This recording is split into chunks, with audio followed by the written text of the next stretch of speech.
Hi, boys and girls. I'm Mrs. Porter, and I want to welcome each and every one of you to the Literature Lighthouse. I hope that today and through every day, as we read books together, you find a sense of light and of joy and of wonder in our stories. Today, we have kind of a sad story because we have the flu going on in our house. I don't know about yours. I hope none of you all watching this have the flu at your house. But I picked out, in light of the flu, A Sick Day for Amos McGee. This is one of my favorite books, but I think you'll find I say that on most days. So let's start. A Sick Day for Amos McGee, written by Philip C. Stead and illustrated by Aaron E. Stead. Amos McGee was an early riser. Every morning when the alarm clock clanged, he swung his legs out of bed and swapped his pajamas for a fresh pressed uniform. He would wind his watch and set a pot of water to boil, saying to the sugar bowl, "A spoonful for my oatmeal, please, and 2 for my teacup." Belly full and ready for the workday, he'd amble out the door. Every day, Amos waited for the number 5 bus. "Next stop, City Zoo," the bus driver would call. 6 a.m., right on time," he'd reply. Amos had a lot to do at the zoo, but he always made time to visit his good friends. He would play chess with the elephant, who thought and thought before making a move. Run races with the tortoise, who never, ever lost. And sit quietly with the penguin, who was very shy. Lend a handkerchief to the rhinoceros, who always had a runny nose. And at sunset, read stories to the owl, who was afraid of the dark.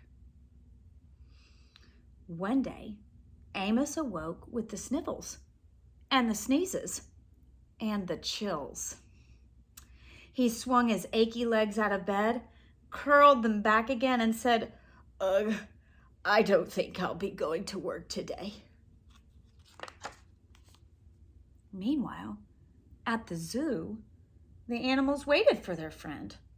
The elephant arranged his pawns and polished his castles. The tortoise stretched his legs and limbered up. The penguin sat patiently all by himself. The rhinoceros worried that his allergies were worsening. The owl perched atop a tall stack of storybooks, scratching his head with concern. "Where is Amos?" the animals wondered. Later that day,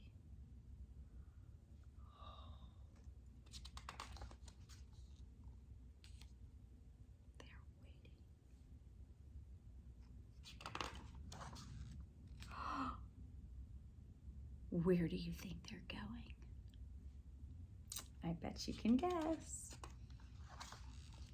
"Hooray! My good friends are here!" The elephant prepared a game of chess. Amos thought and thought before making a move. "I'm too tired to run races today," said Amos to the tortoise. "Let's play hide and seek instead." The tortoise hid inside his shell. Amos hid beneath the covers. Amos yawned. "I could use a nap." The penguin sat quietly, keeping Amos's feet warm. "Achoo!" Amos awoke with a sneeze. The rhinoceros was ready with a handkerchief. "I'm beginning to feel much better, thank you," said Amos to his friends. He swung his legs out of bed. "Perhaps we'll share a pot of tea."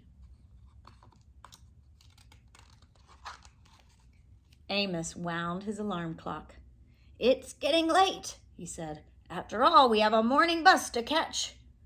So Amos said goodnight to the elephant, and goodnight to the tortoise, and goodnight to the penguin, and goodnight to the rhinoceros, and good night to the owl, who, knowing that Amos was afraid of the dark, read a story aloud before turning out the light.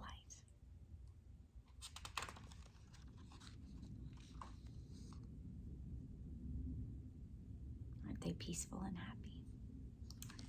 The end. That was a sick day for Amos McGee, and I hope you are not having a sick day at your own home. I hope you have a wonderful day.